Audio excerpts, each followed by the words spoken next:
This morning, I want to talk about a text by Dogen. It's a book called Zuimonki, and there's a new translation of this by Shohako Komura called Dogen Shobogenzo Zuimonki, the new annotated translation put out by Wisdom. Unfortunately, it's a $45 book. These are talks, informal talks that Dogen gave between 1236 and 1238, and he would give them in the evening after Zazen, either in the monks' hall or in his private quarters. And the Zuimonki is much easier to understand than much of Dogen. It's pretty plain English. And it was recorded by Dogen's main disciple, Ejo, who became the second abbot at Eheji. But these talks were given at a monastery that Dogen founded earlier than Eheji called Koshoji, which is now in modern day Kyoto. So I have a selection one section I want to read to you. I'm going to read the whole section, and then I'll do the commentary on it. So here's the section I want to read. In an evening talk, Dogen said, in the tradition of the ancestors, the true way of understanding a Zen sermon is to follow the teacher's words and gradually reform the mind that has known and thought various fixed concepts since time immemorial. Even if we have previously thought that a Buddha has excellent characteristics, is fully equipped with radiant light, and has the virtue of preaching the Dharma and benefiting living beings, like Shakyamuni Buddha or Amitabha, we should nonetheless believe our teacher if he or she tells us that a Buddha is nothing but a toad or an earthworm. We should give up our formal knowledge. If we look for certain excellent characteristics in a toad or an earthworm, such as radiant light or other Buddha virtues, then we still have not reformed our discriminating mind. Just know that what we see right now is Buddha. If in this way we continually reform our discriminating minds and fundamental attachments according to our teacher's instructions, we will naturally become at one with the way. Students of the present day, however, cling to their discriminating minds. Their thinking is based on their personal views that a Buddha must be such and such. And if what they hear conflicts with their ideas, they say that a Buddha cannot be so. Having such an attitude and wandering here and there in delusion, searching for what reinforces their perceptions, most of them never make progress in the Buddha way. When their teachers say, climb to the top of a 100-foot pole, then let go of your hands and feet and advance one step further, they hold their bodies dear and say, I can only practice while I'm alive. They do not truly follow their teachers. Consider this carefully. So that's an address that Dogen gave to his students at Koshoji. So let's take a look at this. The first section is, in an evening talk, Dogen said, in the tradition of the ancestors, the true way of understanding a Zen sermon is to follow the teacher's words and to gradually reform the mind that has known and thought various fixed concepts since time immemorial. So what came to mind for me about this is that as Westerners, we have access to many Buddhist texts and thoughts. So there's the sutra literature, which I must say that probably many of us have not read. And then there's a lot of modern commentary on Buddhism, on various aspects of Buddhist thought. And I would say that for the most part in the West, we are not aware that these commentaries and texts come from different schools of Buddhism. And they may span thousands of years of commentary and present various systems of practice. So in my own studies, I have read and studied many schools of Buddhist thought and over time settled on Dogen's teachings as my Buddhist guide. So that's why I tend to teach what Dogen taught through his writings, rather than the whole span of Buddhist practice texts. And since those texts are so varied from Buddhist school to school, they will at times contradict each other. So I try to understand what Dogen is saying about the Buddha way, rather than worry about what some other school may say. So I'll give you an example.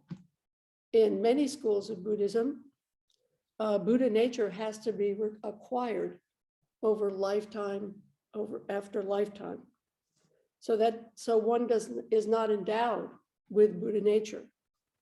It's something that has to be acquired. But Dogen contradicts this idea. This is a contradicted idea in Zen. And in our idea in Zen, we say, we are Buddha nature, rather than we have Buddha nature. That is how we are born. We and all beings are Buddha nature. Here's another example. Many schools teach that nirvana is some state of mind, place, something that is outside the wheel of birth and death. And yet Dogen teaches that birth, death, and nirvana are presencing simultaneously. So if we get attached to a certain fixed view or a certain kind of teaching, and we hear Dogen's teaching, we may think that Dogen is wrong. But we need to keep an open mind about this, or vice versa. So I try to understand Dogen's words and convey the understanding to you. I take this very seriously, and I try to make sure that what I'm teaching is what he meant as the best way, in the best way that I can understand it. So in this way, this is just one example of letting go of fixed concepts. We make our best effort to understand Dogen's point rather than compare it and reject it based on something else that we might have read somewhere that we're attached to as an idea of what Buddhist practice is. So that's what came up to my mind about this first paragraph or this first section of this text. But there may be something else that you are attached to that isn't very workable.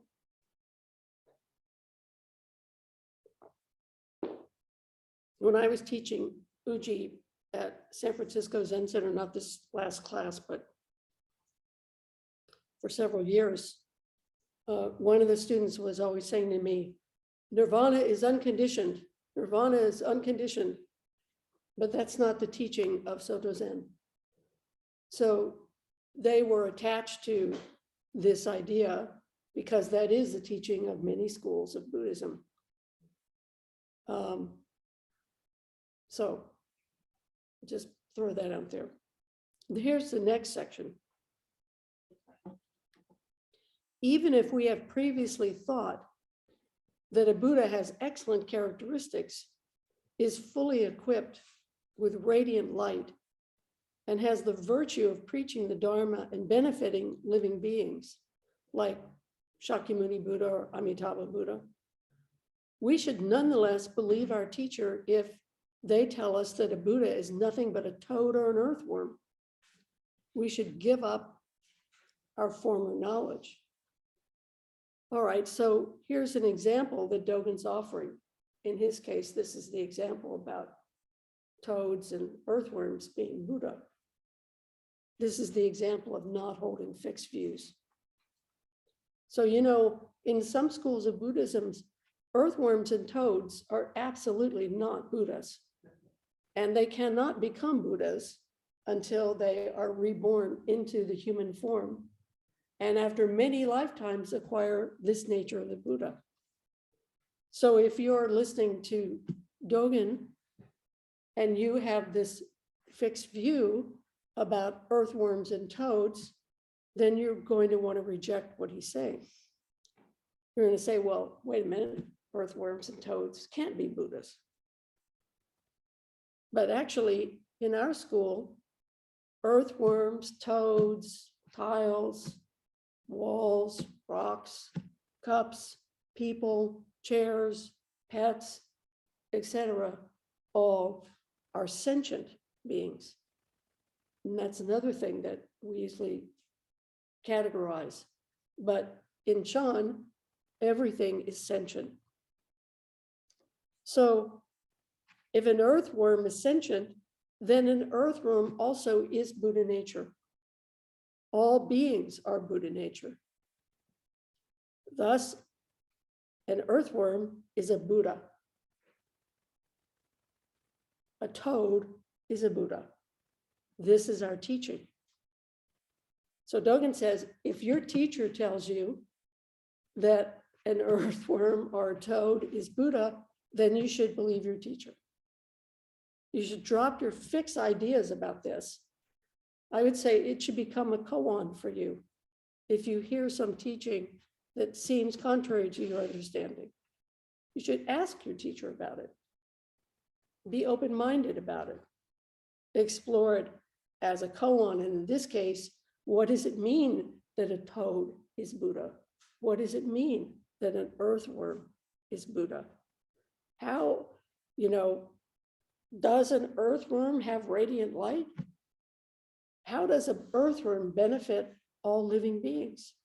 How does the earthworm or toad preach the Dharma? Then Dogen says in this section, if we look for certain excellent characteristics in a toad or an earthworm, such as radiant light or other Buddha virtues, then we still have not reformed our discriminating minds. Just know that what we see right now is Buddha. If in this way, we continually reform our discriminating minds and fundamental attachments according to our teacher's instructions, we will naturally become one with the way. So he's saying, if we have fixed ideas about what the qualities of a Buddha are, we're going to reject the idea that an earthworm is a Buddha, or we're going to reject the idea that we are Buddha, or that someone else is Buddha, because they don't exhibit the characteristics that we think make up a Buddha. And in this case, we say, Dogen's saying, oh, where's their halo? What Dharma do they speak? How do they save all beings? They don't speak in a certain way that I think Buddhas should speak. They don't look like I think a Buddha should look. I don't look like a Buddha, I think the way Buddha should look. I'm not acting the way I think a Buddha should act. So I have all these preconceived ideas about what makes Buddha, what makes a Buddha. And Dogen's saying, if you have all these fixed ideas, they get in the way of your being able to practice the Dharma. He says, don't look for certain characteristics, because if you do, you're going to miss what's manifesting right in front of you. So how does our practice change when we see that right now is Buddha? You should explore this. You should look at your life and say, look at yourself in the mirror and say, right now is Buddha. When you're having a bad day and you did something stupid, look at yourself in the mirror and say, right now is Buddha. Or this person that you don't like, right now is Buddha. It's not so hard for us to look at our dogs and say, right now is Buddha. We all know that our pets are Buddha, but what about us? What about toads? What about earthworms? What about cups? What about our enemies? What about people we just kind of don't like? So he says, exploring this koan is reforming our discriminating minds and fundamental attachments.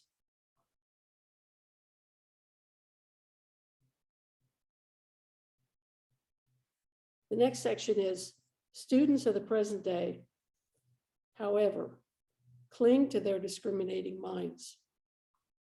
Their thinking is based on their personal views that a Buddha must be such and such. If what they hear conflicts with their ideas, they say that a Buddha cannot be so. Having such an attitude and wandering here and there in delusion, searching for what reinforces their preconceptions, most of them never make any progress in the Buddha way.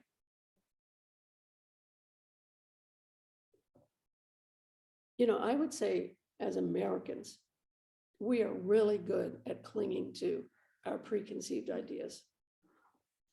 We are really good at reading something that resonates for us, and then that becomes a fixed idea. And then it's really hard to get us to not view the world from that point of view. So sometimes, at least from the perspective of what Dogen's talking about, he's saying, you know, if I say to you, earthworms are Buddha, if I say to you that toads are Buddha, probably in this talk that he's giving, he's talking to monks who, and particularly in some other schools, who have other ideas about what this is. But what ideas do we have that do not fit our understanding of the Buddha Dharma?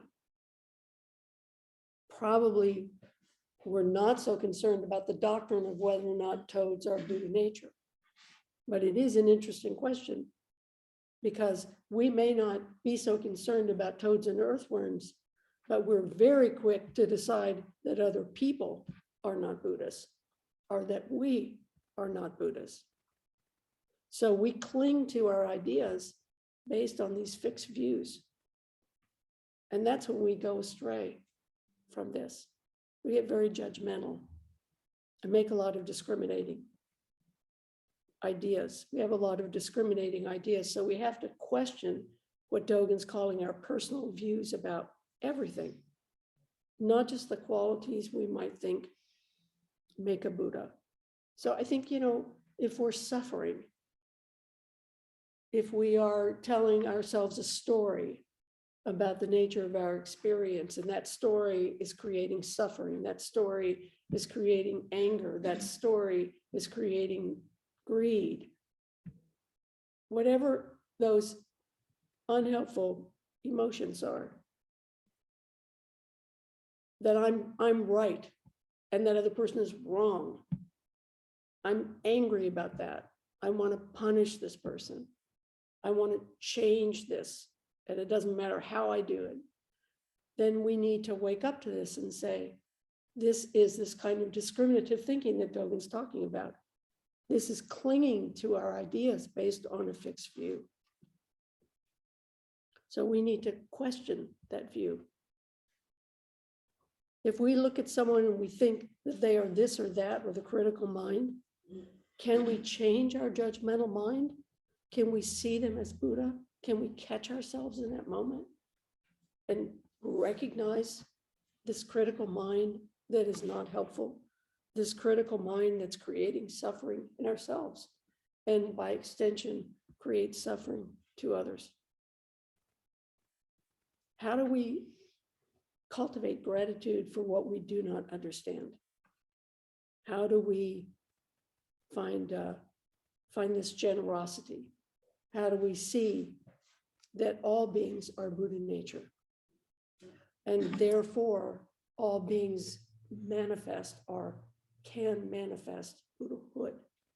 Dogen does make a distinction between all beings are Buddha nature and the manifestation of Buddha nature as Buddhahood.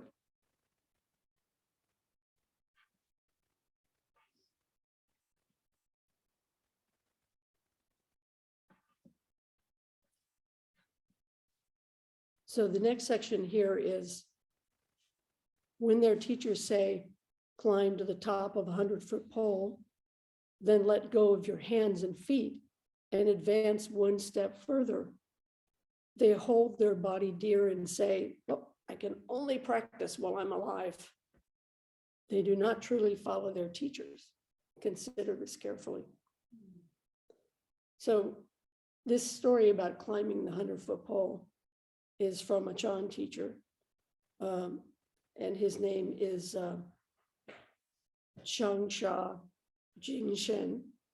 And he lived from 788 to 869. His Japanese name is Shosha Kaijin. Here's the poem that he wrote about the 100-foot pole. He said, atop a 100-foot pole, an unmoving person. Although he's gained entry, he hasn't reached the truth. He must step forth from the top of the pole. Then the world in 10 directions is the complete body. Atop a 100-foot pole, an unmoving person. This is this person when we are caught in our fixed views. He says, although he's gained entry, this person is someone who has put their foot into the Dharma gate, entered in the Dharma gate. Still, that person has not reached the truth. That person is stuck in that place. That in order to unstick ourselves, we have to step forth from the pole.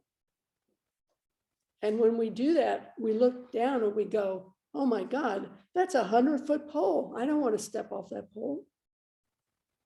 It says, but if we can do that, then the world in 10 directions is the complete body.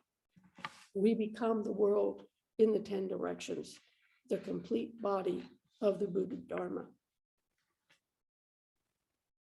Elsewhere in Dogen's writings, he says about this stepping off the 100-foot pole, he says, to depart from your ego as well as from a desire for fame or gain. Unless you become free of these things, your practice will amount to nothing but meaningless trouble, having nothing to do with emancipation. Again, Dogen said that to step off the 100-foot pole means to depart from your ego as well as from a desire for fame or gain. Unless you become free of these things, your practice will amount to nothing but meaningless trouble, having nothing to do with emancipation. If you think of fame and gain, you might think that only within the realm of being famous like a celebrity or something like that, or gain having something to do with getting a lot of money or all these kinds of things. But there's also a way in which just our little everyday selves, we want to get somewhere. We want to get something. We want to feel important. We want fame and gain. We want fame and gain in the Dharma. We want to be enlightened. And we have a preconceived idea about what that is, which Dogen says in another fascicle is not particularly helpful, because our preconceived ideas get in the way of us seeing that we are Buddha nature, seeing that the earthworm and the toad are Buddha. So Dogen's saying, he's saying, if you are unwilling to drop your former ideas, you will not succeed in practice. So it's pretty straightforward. I love this line about, I can only practice when I'm alive. It's great. What does that mean? I can only practice when I'm alive. You may think it means, well, I can only practice while I'm physically alive. If I literally step off a 100-foot pole, it will kill me. But what is it that dies when we step off the 100-foot pole? What dies is our ego, not the good ego, but the one that's clinging, the one that has these fixed views. Because when we have fixed views, when we are deeply challenged about that, what is challenged is our sense of self. And that sense of self becomes threatened, and we feel as if we are going to be annihilated. So when we feel that way, it's really hard to let go of our ideas. As a matter of fact, we say to ourselves, wait a minute, I can't practice because I won't be alive. So for this reason, often when we're truly practicing, it is like stepping off the 100-foot pole. You're afraid that you're not going to survive this long step down of letting go of your fixed view, because your fixed view is a reflection of who you think you are. And this who you think you are, maybe you feel like you're right and therefore you're a righteous person. Whatever it is, whatever that fixed view is that we're clinging to. And then when we step off this vast, high, 100-foot pole, letting go of our cherished but unhelpful views, assuming that this is a path of some kind of annihilation, we discover that it is like stepping off the curb. We discover that it is actually a way to end our suffering and respond to our life as a Buddha's life, to engage the dignified behavior of a Buddha. Now, an earthworm or a toad is going to look and act just like an earthworm or a toad. They're going to manifest as nothing special. We are going to manifest as nothing special. Yet they and we can be a fully endowed Buddha. We and they are engaged in the continuous practice of Buddha way. Can you see that in yourself? Can you see that in others? Nothing special, still imperfect, still a work in progress. Thank you.